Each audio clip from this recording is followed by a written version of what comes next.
أعوذ بالله من الشيطان الرجيم. بسم الله الرحمن الرحيم. الحمد لله الذي أنزل على عبده الكتاب ولم يجعل له عوجا قيما لينذر بأسا شديدا من لدنه ويبشر المؤمنين الذين يعملون الصالحات أن لهم أجرا حسنا ماكثين فيه أبدا وينذر الذين قالوا اتخذ الله ولدا ما لهم به من علم ولا لآبائهم كبرت كلمة تخرج من أفواههم إن يقولون إلا كذبا فلعلك باخع نفسك على آثارهم إن لم يؤمنوا بهذا الحديث أسفا إنا جعلنا ما على الأرض زينة لها لنبلوهم أيهم أحسن عملا وإنا لجاعلون ما عليها صعيدا جرزا أم حسبت أن أصحاب الكهف والرقيم كانوا من آياتنا عجبا إذ أوى الفتية إلى الكهف فقالوا ربنا آتنا من لدنك رحمة وهيئ لنا من أمرنا رشدا فضربنا على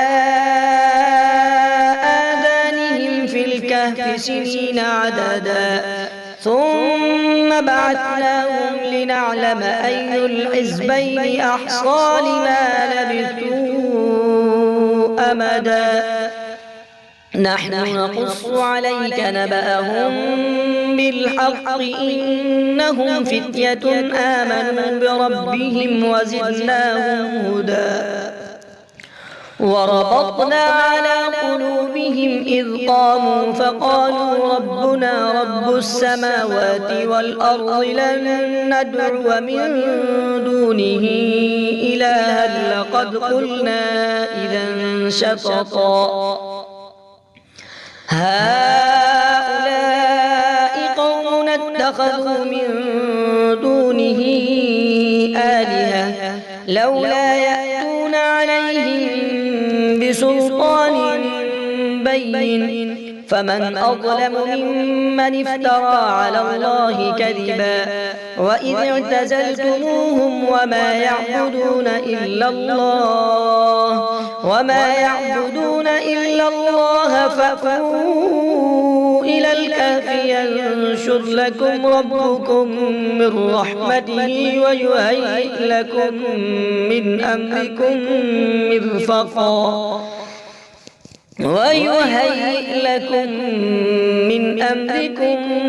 مرفقا وترى الشمس إذا طلعت تزاور عن كهفهم ذات اليمين وإذا غربت تقرضهم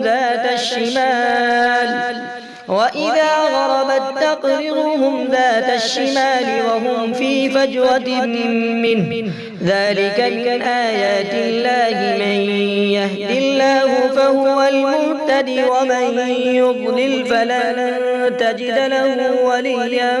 مرشدا يحسبهم أيقاظا وهم رقود ونقلبهم ذات اليمين وذات الشمال وكلبهم باسط ذراعيه بالوصيد لو اطلعت عليهم لوليت منهم فرارا ولملئت منهم رعبا وكذلك بعثناهم ليتساءلوا بينهم قال قائل منهم كم لبثتم قالوا لبثنا يوما أو بعض يوم قالوا ربكم أعلم بما لبثتم فابعثوا أحدكم بورقكم هذه إلى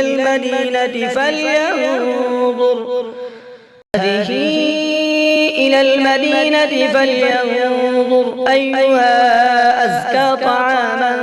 فليأتكم برزق منه وليتلطف ولا يشعرن بكم أحدا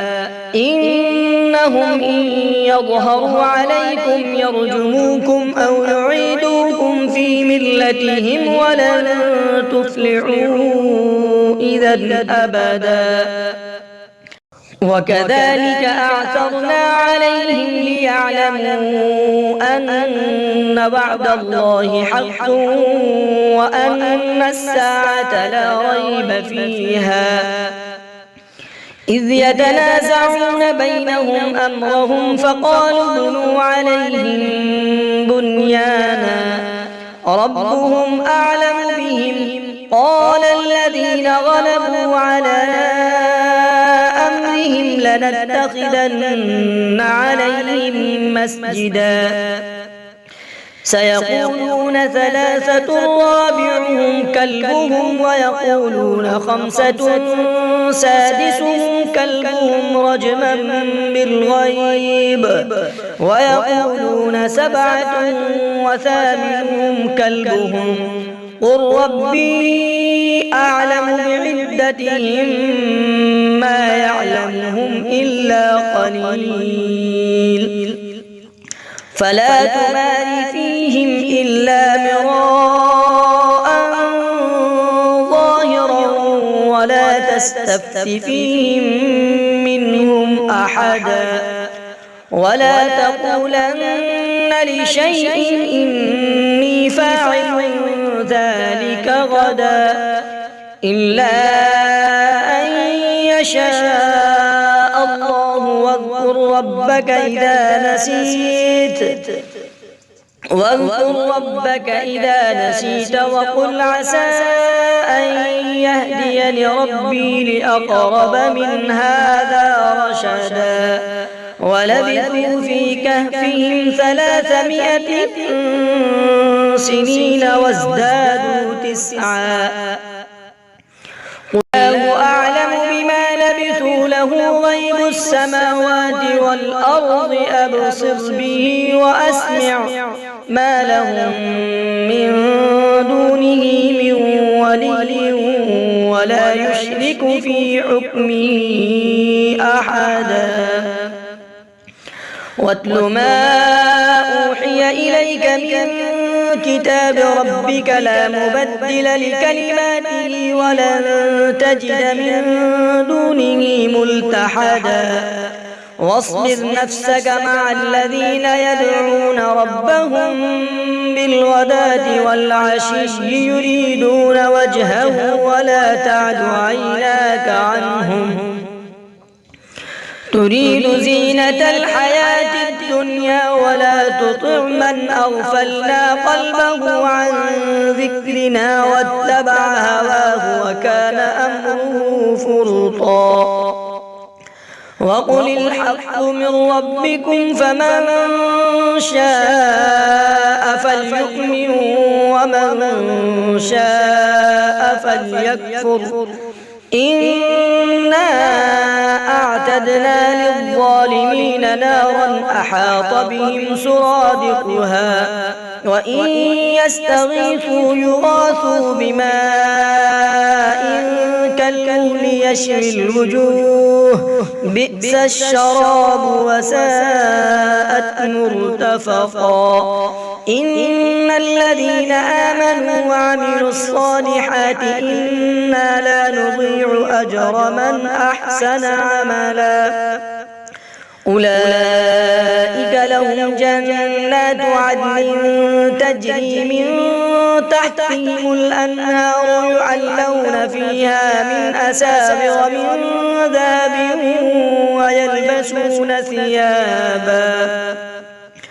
ويلبسون ثيابا خضرا من سندس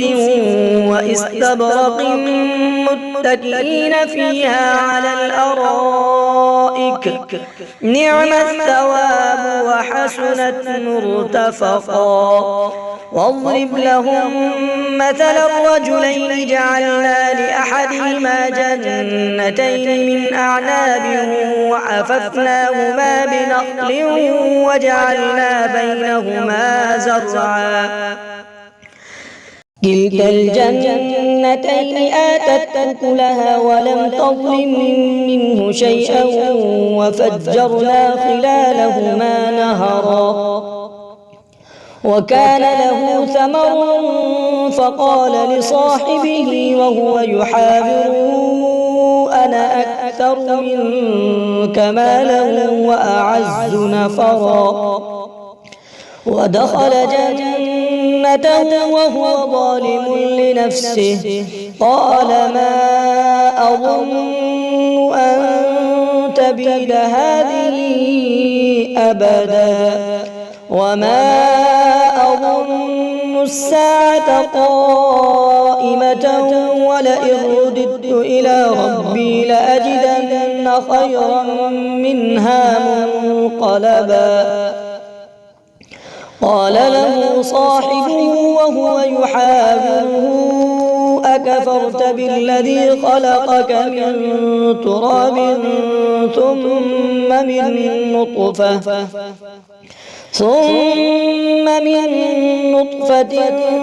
ثم سواك رجلا لكن هو الله ربي ولا أشرك بربي أحدا لولا إذ دخلت جنتك قلت ما شاء الله لا قوة إلا بالله إن ترني أنا أقل منك مالا وولدا فعسى ربي أن يؤتيني خيرا من جنتك ويرسل عليها حسبانا من السماء فتصبح صعيدا زلقا أو يصبح ماؤها غورا فلن تستطيع له طلبا وأحيط بثمره فأصبح يقلب كفيه على ما أنفق فيها وهي خاوية على عروشها ويقول يا ليتني لم أشرك بربي أحدا ولم تكن له فئة ينصرونه من دون الله وما كان منتصرا هنالك الولاية لله الحق هو خير ثوابا وخير عقبا واضرب لهم مثل الحياة الدنيا كماء أنزلناه من السماء فاختلط به نبات الأرض فأصبح هشيما تذروه الرياح وكان الله على كل شيء مقتدرا المال والبنون زينة الحياة الدنيا والباقيات الصالحات خير عند ربك ثوابا وخير أملا ويوم نسير الجبال وترى الأرض بارزة وحشرناهم فلم نغادر منهم أحدا وعرضوا على ربك صفا لقد جئتمونا كما خلقناكم أول مرة بل زعمتم أن لن نجعل لكم موعدا ووضع الكتاب فترى المجرمين مشفقين مما فيه ويقولون يا ويلتنا ما لهذا الكتاب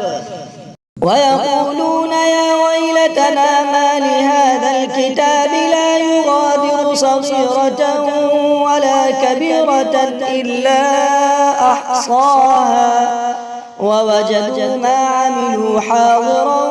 ولا يظلم ربك أحدا وإذ قلنا للملائكة اسجدوا لآدم فسجدوا إلا إبليس كان من الجن ففسق عن أمر ربه أفتتخذونه وذريته أولياء من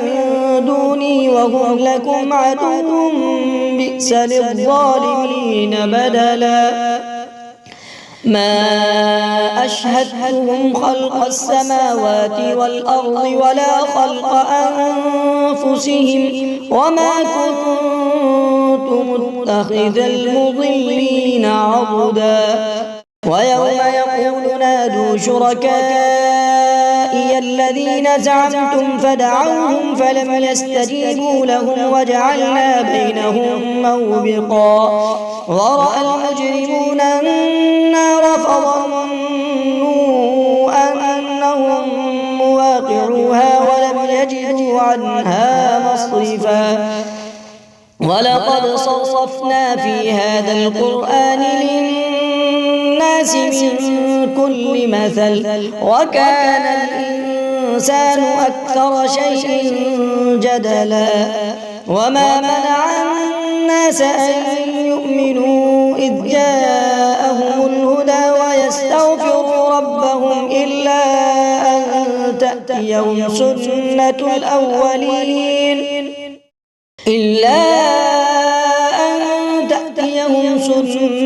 الأولين أو يأتيهم العذاب قبلا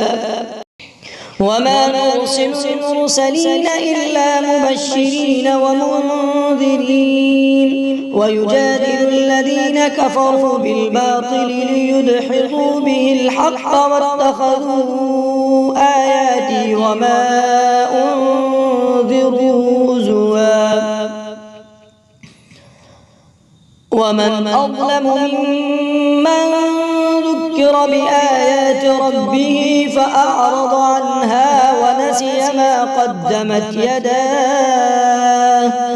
إنا جعلنا على قلوبهم أكنة أن يفقهوه وفي آذانهم وقرا وإن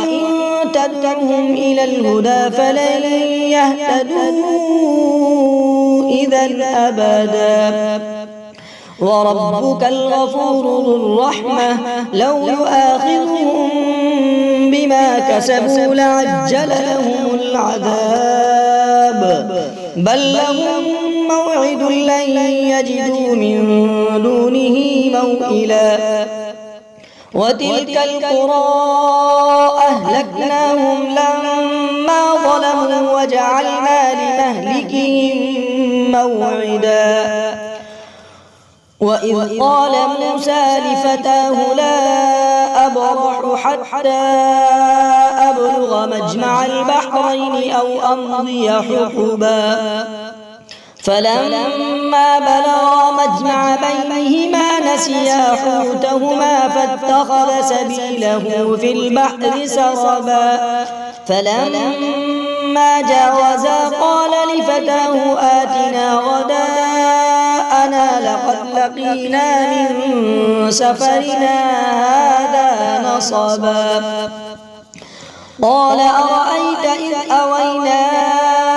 إلى الصخرة فإني نسيت الحوت وما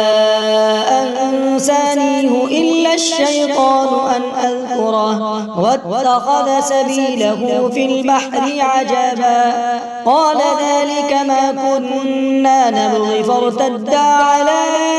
آثارهما قصصا فوجدا عبدا من عبادنا آتيناه رحمة من عندنا وعلمناه من لدنا علما قال له موسى هل أتبعك على أن تعلمني مما علمت رشدا قال إنك لن تستطيع معي صبرا وكيف تصبر على ما لم تحط به خبرا قال ستجدني إن شاء الله صابرا ولا لك أمرا. قال فإن اتبعتني فلا تسألني عن شيء حتى أحدث لك منه ذكرا. فانطلقا حتى إذا ركبا في السفينة خرقها. قال أخرقتها لتغرق أهلها لقد جئت شيئا إمرا. قال ألم أقل إنك لن تستطيع معي صبرا. قال لا تؤاخذني بما نسيت ولا ترهقني من أمري يسرا. فانطلقا حتى إذا لقيا غلاما فقتله. قال أقتلت نفسا زكية بغير نفس لقد جئت شيئا نكرا. قال ألم أقل لك إنك لن تستطيع معي صبرا. قال إن سألتك عن شيء بعدها فلا تصاحبني قد بلغت من لدني عذرا. فانطلقا حتى إذا أتيا أهل قرية استطعما أهلها فأبوا أن يضيفوهما فوجدا فيها جدارا يريد أن ينقض فأقامه. قال لو شئت لاتخذت عليه أجرا. قال هذا فراق بيني وبينك سأنبئك بتأويل ما لم تستطع عليه صبرا. قال هذا فراق بيني وبينك سأنبئك بتأويل ما لم تستطع عليه صبرا. أما السفينة فكانت لمساكين يعملون في البحر فأردت أن أعيبها وكان وراءهم ملك يأخذ كل سفينة غصبا. وأما الغلام فكان أبواه مؤمنين فخشينا أن يرهقهما طغيانا وكفرا فأردنا أن يبدلهما ربهما خيرا منه زكاة وأقرب رحما. وأما الجدار فكان لغلامين يتيمين في المدينة وكان تحته كنز لهما وكان أبوهما صالحا. فأراد ربك أن يبلغا أشدهما ويستخرجا كنزهما رحمة من ربك وما فعلته عن أمري ذلك تأويل ما لم تسطع عليه صبرا. ويسألونك عن ذي القرنين قل سأتلو عليكم منه ذكرا. إنا مكنا له في الأرض وآتيناه من كل شيء سببا فأتبع سببا حتى إذا بلغ مغرب الشمس وجدها تغرب في عين حمئة ووجد عندها قوما. قلنا يا ذا القرنين إما أن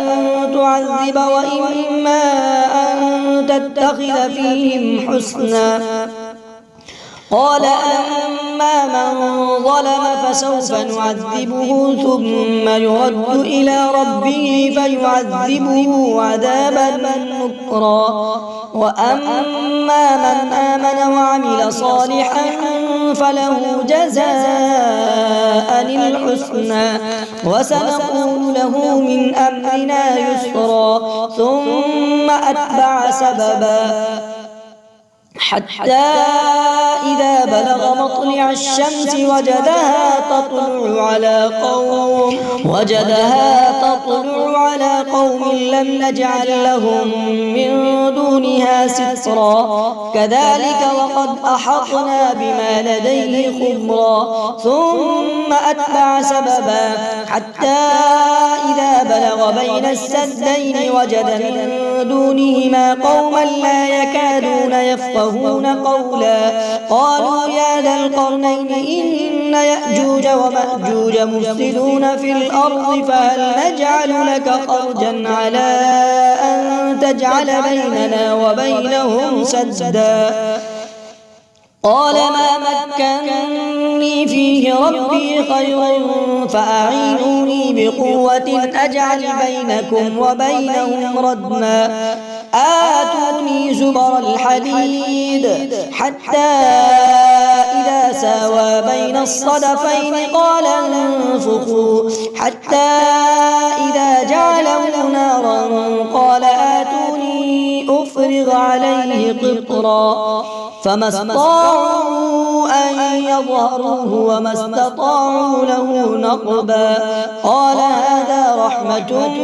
من ربي فإذا جاء وعد ربي جعله دكاء وكان وعد ربي حقا وتركنا بعضهم يومئذ يموج في بعض ونفخ في الصور فجمعناهم جمعا وعرضنا جهنم يومئذ للكافرين عرضا الذين كانت أعينهم في غطاء عن ذكري وكانوا لا يستطيعون سمعا أفحسب الذين كفروا أن يتخذوا عبادي من دوني أولياء إنا أعتدنا جهنم للكافرين نزلا قل هل ننبئكم بالأخسرين أعمالا الذين ضل سعيهم في الحياة الدنيا وهم يحسبون أنهم يحسنون صنعا أولئك الذين كفروا بآيات ربهم ولقائه فحبطت أعمالهم فلا نقيم لهم يوم القيامة وزنا ذلك جزاؤهم جهنم بما كفروا واتخذوا آياتي ورسلي هزوا إن الذين آمنوا وعملوا الصالحات كانت لهم جنات الفردوس نزلا خالدين فيها لا يبغون عنها حولا قل لو كان البحر مدادا لكلمات ربي لنفد البحر قبل أن تنفد كلمات ربي ولو جئنا بمثله مددا قل إنما أنا بشر مثلكم يوحى